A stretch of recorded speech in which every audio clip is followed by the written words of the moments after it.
الرحيم ولله يسجد من في السماوات والأرض طوعا وكرها وظلالهم بالغدو والآصال۔ اللہ رب العالمین نے فرمایا کہ آسمان اور زمین کے اندر جتنی چیزیں ہیں سب اللہ رب العالمین کے لیے سجدہ کرتی ہیں، چاہے خوشی سے کریں یا غمی سے کریں، ہر چیز اللہ رب العالمین کی سجدہ کرتی ہے۔ وَظِلَالُهُمْ اور ان کے سائے بھی سجدہ کرتے ہیں، بِالْغُدُوِّ وَالْآصَالِ صبح و شام۔ اس آیت کے اندر اللہ تعالیٰ نے یہ واضح کیا کہ کائنات کی ہر چیز، چاہے آسمان میں ہو یا زمین میں ہو، ہر چیز اللہ رب العالمین کے لیے سجدہ کرتی ہے، چاہے خوشی سے کرے یا ناخوشی سے کرے، لیکن ہر چیز اللہ رب العالمین کے لیے سجدہ کرتی ہے۔ یہاں تک کہ اللہ رب العالمین نے فرمایا وَظِلَالُهُمْ، آسمان اور زمین کے اندر جتنی بھی چیزیں ہیں ان کے سائے بھی اللہ رب العالمین کے لیے سجدہ کرتے ہیں صبح و شام۔ اس آیت کے اندر اللہ تعالیٰ نے یہ واضح کیا کہ کائنات کے اندر جتنی بھی چیزیں ہیں ساری کی ساری چیزوں کے سائے ہوتے ہیں۔ انسان کا سایہ ہوتا ہے،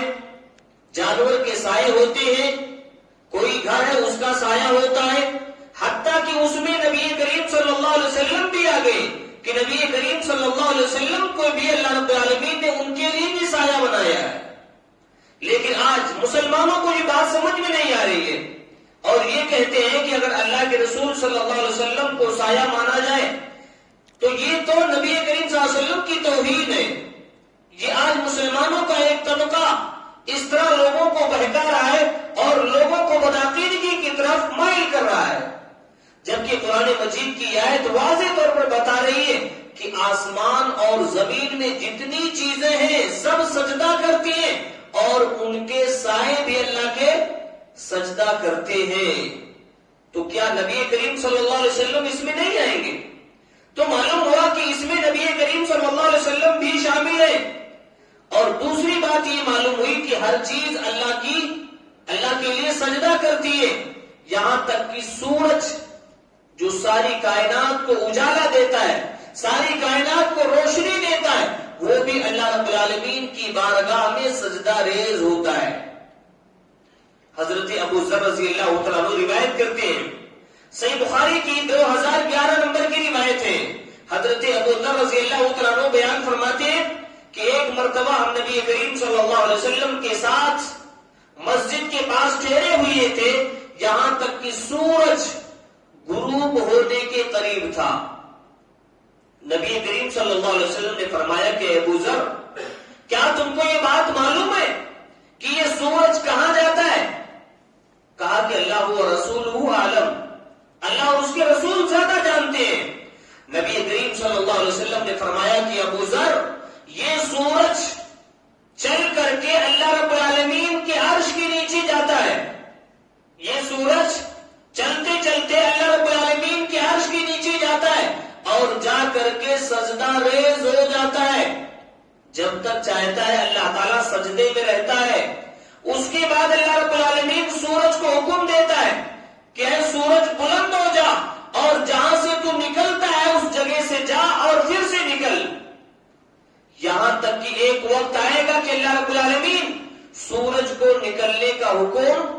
نہیں دے گا اور کہے گا کہ جہاں آ کر کے تو سجدہ ریز ہوا ہے اسی جگہ سے دوبارہ نکل، اور یہ قیامت کی سب سے بڑی علامتوں میں سے علامت ہے۔ صحیح بخاری کی یہ روایت بتا رہی ہے کہ کائنات کی ہر چیز اللہ رب العالمین کے لیے سجدہ کرتی ہے، جیسا میں نے مثال کے طور پر سورج کی ایک دلیل دیا کہ سورج بھی اللہ کی بارگاہ میں سجدہ کرتا ہے۔ دوسری چیز کی طرف جو میں نے اشارہ کیا تھا کہ آج مسلمانوں کا ایک طبقہ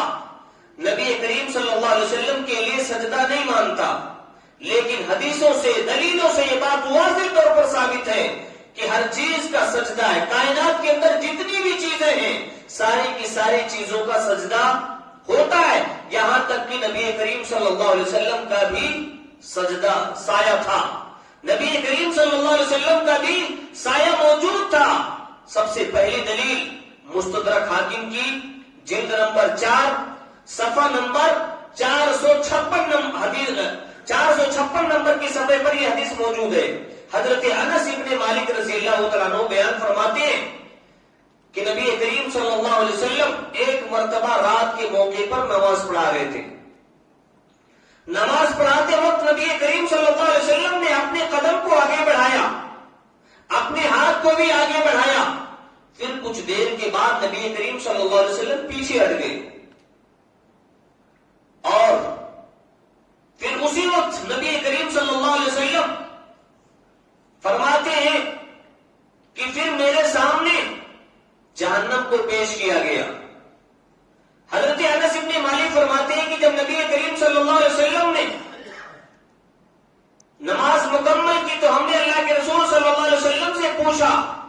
کہ اللہ کے رسول آج آپ نے نماز کی حالت میں ایک نیا عمل کیا ہے، وہ عمل یہ ہے کہ آپ نماز کی حالت میں آگے بڑھے پھر اپنے ہاتھ کو پیچھے کھینچ لیا۔ تو اللہ کے رسول صلی اللہ علیہ وسلم نے فرمایا کہ اے حضرت انس، جہاں تک میرے آگے بڑھنے کا سوال ہے تو نماز کی حالت میں اللہ تعالیٰ نے میرے سامنے جنت کو پیش کیا، جنت کی نعمتوں کو میں نے دیکھا، جنت کے پھلوں کے گچھوں کو میں نے دیکھا، میرا دل یہ چاہا کہ میں ایک گچھے کو توڑ لوں، لیکن مجھے حکم دیا گیا کہ اللہ کے رسول آپ پیچھے ہٹیے، دنیا کے اندر یہ چیز آپ کے لیے ممکن نہیں ہے۔ اور بعض دوسری روایت کے اندر نبی کریم صلی اللہ علیہ وسلم فرماتے ہیں کہ اگر میں جنت کا ایک گچھا پھل کا توڑ لیتا تو تم قیامت تک وہ گچھا کھاتے رہتے، وہ چیز کبھی ختم نہیں ہوتی۔ نبی کریم صلی اللہ علیہ وسلم فرماتے ہیں کہ پھر اس کے بعد میرے سامنے جہنم کو پیش کیا گیا، اس کے بعد نمازی کی حالت میں میرے سامنے جہنم کو پیش کیا گیا، حتی رأیت دلی و دلکم، نبی کریم صلی اللہ علیہ وسلم کے الفاظ ہیں کہ جہنم میں میں نے اپنے سائے کو دیکھا اور تمہارے سائے کو بھی دیکھا۔ یہ مستدرک حاکم کی جلد نمبر 4 صفحہ نمبر 456 نمبر پر یہ حدیث موجود ہے، جو بتا رہی ہے کہ نبی کریم صلی اللہ علیہ وسلم نے خود کہا کہ میں نے اپنا بھی سایہ دیکھا اور تمہارا سایہ بھی دیکھا۔ ایک دوسری روایت جس میں نبی کریم صلی اللہ علیہ وسلم کے سایہ ہونے کی دلیل موجود ہے، مجموع الزوائد کی جلد نمبر 4 صفحہ نمبر 324 کے اوپر یہ روایت موجود ہے۔ حضرت صفیہ بنت حیی رضی اللہ تعالیٰ عنہا بیان فرماتی ہے کہ ہم نبی کریم صلی اللہ علیہ وسلم کے ساتھ حج کے سفر پر تھے، حج مکمل کرنے کے بعد نبی کریم صلی اللہ علیہ وسلم واپس آ رہے تھے۔ حضرت صفیہ بنت حیی رضی اللہ تعالیٰ عنہ بیان فرماتی ہے کہ میری اونٹنی بیمار ہو گئی، سواری کھینچنے کے قابل نہیں رہی، لیکن حضرت زینب رضی اللہ تعالیٰ عنہ کے پاس ایک اونٹنی زائد تھی، سواری کی ایک اونٹنی حضرت زینب رضی اللہ تعالیٰ عنہ کے پاس زائد تھی۔ نبی کریم صلی اللہ علیہ وسلم نے حضرت زینب رضی اللہ تعالیٰ عنہ سے کہا کہ زینب تمہارے پاس اونٹنی زائد ہے، ایسا کرو ایک اونٹنی حضرت صفیہ بنت حیی کو دے دو۔ حضرت زینب رضی اللہ تعالیٰ عنہ نے کہا کہ اللہ کے رسول میں اس یہودیہ کو اونٹنی نہیں دے سکتی۔ کیا کہا؟ میں اس یہودیہ عورت کو اپنی اونٹنی نہیں دے سکتی۔ نبی کریم صلی اللہ علیہ وسلم نے حضرت زینب رضی اللہ تعالیٰ عنہ سے ناراض ہو گئے، حضرت زینب رضی اللہ تعالیٰ عنہ سے ناراض ہو گئے، یہاں تک کہ حضرت زینب رضی اللہ تعالیٰ عنہ خود فرماتی ہے کہ 3 مہینہ تک نبی کریم صلی اللہ علیہ وسلم میرے پاس نہیں آئے۔ محرم کا مہینہ گزر گیا، سفر کا مہینہ گزر گیا، حضرت زینب فرماتی ہیں کہ ربیع الاول کا بھی کچھ ایام گزر گئے، یہاں تک کہ میں نبی کریم صلی اللہ علیہ وسلم سے نا امید ہو چکی تھی کہ شاید اب نبی کریم صلی اللہ علیہ وسلم میرے پاس نہیں آئیں گے۔ لیکن حضرت زینب فرماتی ہیں کہ ایک مرتبہ دوپہر کے وقت دیکھتی ہو کہ کسی انسان کا سایہ میرے گھر کی طرف آ رہا ہے.